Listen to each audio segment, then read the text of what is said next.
What I've seen since I started is an increase of children with learning disabilities, anxiety and depression. I think the biggest loss is to society as a whole for these kids. If they don't get the help that they need, that they become dependent on society their whole lives. Where these are talented people that can be really an asset to society, instead of just kind of writing them off and saying, it's okay to have a percentage of our students become dependent.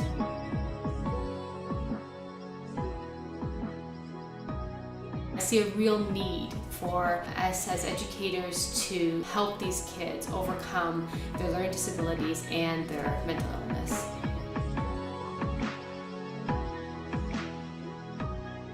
The Annie Academy succeeds with our students because we do a combination of academics, therapies, and lots of love so that these kids can overcome their learning disabilities and mental illness.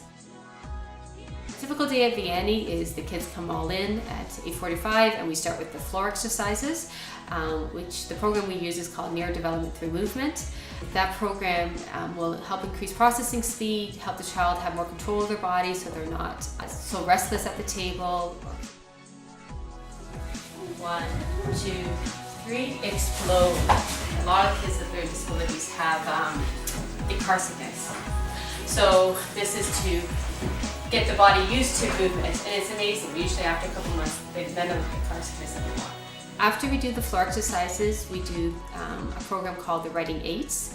So the children are making a figure 8, and what this program does is it makes the connection between the hand and the brain stronger, so that when the child has a thought and they try to get it down on paper, it's easier for them to do that.